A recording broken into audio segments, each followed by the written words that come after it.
Assalamualaikum warahmatullahi wabarakatuh. Alhamdulillah, wassalatu wassalamu ala Rasulillah. InsyaAllah pada malam ini kita ini akan memulakan pembacaan kitab ataupun risalah tadi. Kita digalakkan sesi ini sebagai sesi muzakarah. Sesi muzakarah bagi subjek ulum Quran. Dan kita akan menggunakan kitab Al-Qawaid Al-Asasiyah fi Ulumil Quran, kaedah-kaedah yang asas di dalam ulum Quran, karangan As-Sayyid Muhammad bin Alawi Al-Maliki Al-Hasani. Jadinya pada hari ini insyaAllah kita punya pembicaraan ataupun perbincangan kita ini akan lebih santai lah. Itu sebagai heads up lah untuk mungkin sisi yang dekat dia akan lebih berat. Jadi coba pada rasa-rasa. Dan ini kitab ini biasanya dipelajari ataupun diperbincangkan di peringkat asas peringkat yang pertama. Terutama sekali bagi bagi siapa-siapa yang baru kan mendalami ulum Quran. Biasanya kitab ini akan dipelajari dan banyak yang kita tahu. Kitab ini saja bukan maksudnya aku menghadkan serta akan menggunakan belajar Al-Quran mesti baca buku ini, tidak. Dia mesti. Cumanya buku ini ia dikarang khusus bagi mengumpulkan apa saja kaedah-kaedah yang asas yang terdapat di dalam ini ulum Quran. Artinya kita kait ada juga yang lebih besar. Contohnya macam Al-Itqan namanya, Al-Itqan fi Ulumil Quran, karangan Imam Jalaluddin As-Suyuti. Biasa kita dengar nama Imam Suyuti. Cumanya di dalam itu ada perbincangan yang panjang. Dan biasanya untuk orang yang baru mula basic tidak akan baca kita betul. Sabaran. Dan terdapat banyak istilah-istilah yang perlu dihadam dulu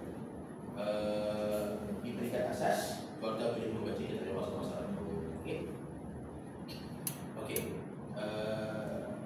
Secara tidak langsung tadi sudah diberitahu bahawa kitab ini ia mengumpulkan kaedah-kaedah yang asas dan juga istilah-istilah yang perlu ditekunilah bagi sesiapa yang dan mendalami ilmu ulum Quran. Ada satu lagi ilmu namanya ulumul hadis, dan itu pun masa ni dijalankan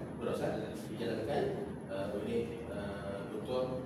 Fathuddin di bidang Padang. Jadi insyaAllah itu siapa yang mau ikut boleh jualan. Dia pairing. So di mana ada Quran tadi, ada juga hadis. Macam tu. Sama juga apabila kita bercakap pasal ulumul hadis, kita ni bukannya mempelajari hadis itu sendiri. Bukannya kita ni mempelajari contohnya ada hadis yang Nabi SAW, salah satu Nabi SAW, innamal a'malu binniyat. Bukannya kita nak membincangkan mengenai kenapa Nabi cakap nama, kenapa bukan amal, bukan niat, ataupun kenapa ia niat atau misalnya kenapa riwayatnya ini, kenapa perawinya tidak. Di dalam ulum hadis kita akan mempelajari jenis-jenis hadis, sahih, hasan dan yang lain-lain jelas. Sama juga di dalam ulum Quran. Kita ini bukan akan mempelajari ataupun akan mendalami sebutin ayat di dalam Al-Quran tidak. Tapi ulum Quran ini apa yang kita ni akan dapat ialah kita ni akan mengetahui apa saja yang berkaitan dengan Al-Quran itu. Dari segi apa? Dari segi Makkiyah misalnya, kalau pernah mendengar ada surah-surah Makkiyah. Dari segi punya Madaniyah misalnya juga. Kemudian dari segi asbabun nuzul, kalau dalam hadis ada namanya asbabun nurud, asbabun nuzul juga. Kenapa ayat ini diturunkan? Ada kisah-kisah di sebalik itu. Dan itu yang kita ni kan tahu supaya apa? Supaya kita ni memahami Quran itu. Apa tujuannya ulumul Quran ini? Tujuannya paling basic ialah untuk kita ni boleh memahami tafsir. Okey, artinya alhamdulillah lah, masa ni ramai di kalangan masyarakat kita ni sudah mula berminat untuk mempelajari tafsir Al-Quran. Alhamdulillah, itu bukan satu perkara yang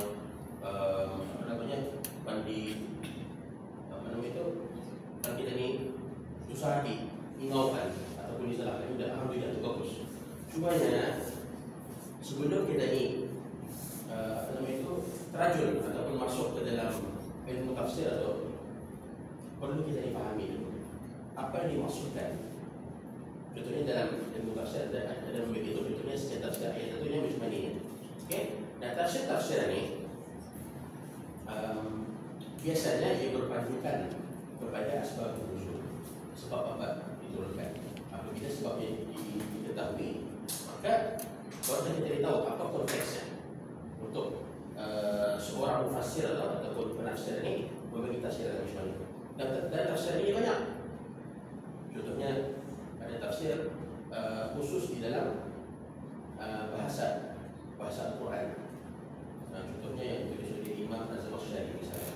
Kemudian ada tafsir yang lebih berbentuk kepada perbincangan akidah misalnya. Contohnya yang ditulis oleh Imam Razi, Mafatihul Ghaib misalnya. Semacam itu.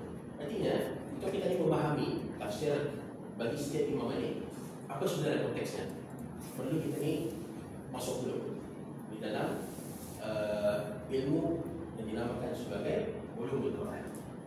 Okey. Dan apabila kawan kita ni dapat ni Aziz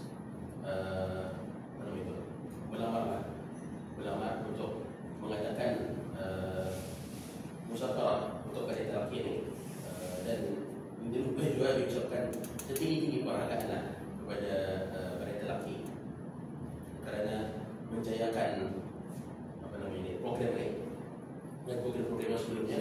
Semua tu dibagi pujian lah. Alhamdulillah, insyaAllah. Apa bisa subjek? Maka kami berfikir apa? Subjek apa yang ada belajar? Fikir, kami sudah ada fikir. Belajar kita, belajar kita. Jadi fikir. Belum hadis sudah ada, belum Quran belum ada. Soal itu antara sebabnya kenapa program belum Quran ini dijalankan. Okey. Satu lagi, mustahab juga bagi setiap penuntut ilmu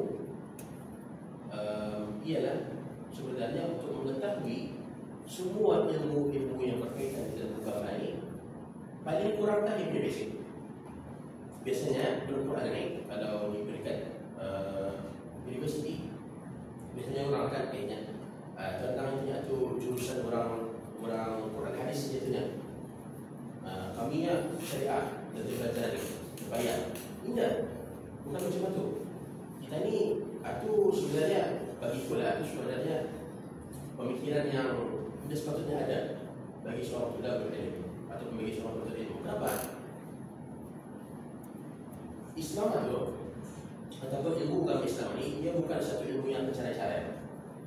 Dia bukan satu ilmu yang bercara-cara. Contohnya macam ini untuk baik baca ni. Tidak, sebenarnya ia merangkumi semua.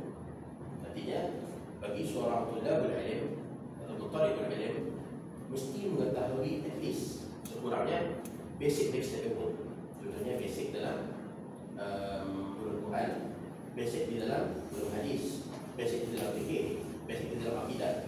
Bukan maksudnya bukan contohnya orang tu dia minat akidah, dia baca akidah saja. Dia minat fikih, dia baca fikih saja. Bila dia tanya ulum Quran atau apa tu? Tidak. Itu yang menyedihkanlah perkara itu. Maka sepatutnya setiap ilmu mesti ada, itu spesifik. Okey, tapi lepas sudah menjalani ilmu-ilmu yang basic ini, biasanya akan timbul minat ataupun akan timbul kecenderungan terhadap sesuatu ilmu.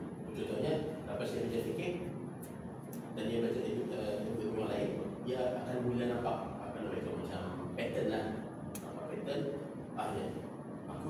selesa dengan ilmu. Okay, so ia mendalami lebih lanjut ilmu itu. Contohnya yang niat ilmu fikih, dia mendalami lebih lagi fikih level 1, fikih level 2 dan sampai peringkat akhir lah misalnya. Dan itu dinamakan sebagai takhasus. Okay, ini orang ini takhasus fikih, orang ini fakih misalnya, orang ini takhasusnya akidah, orang ini takhasusnya tafsir. Tapi tidak dapat kita bayangkan kalau contohnya orang itu fakih, dia takhasus dalam bidang fikih, tapi tidak pandai ilmu lain. Dia takhasus fikih, oh masya Allah, alim dalam fikih.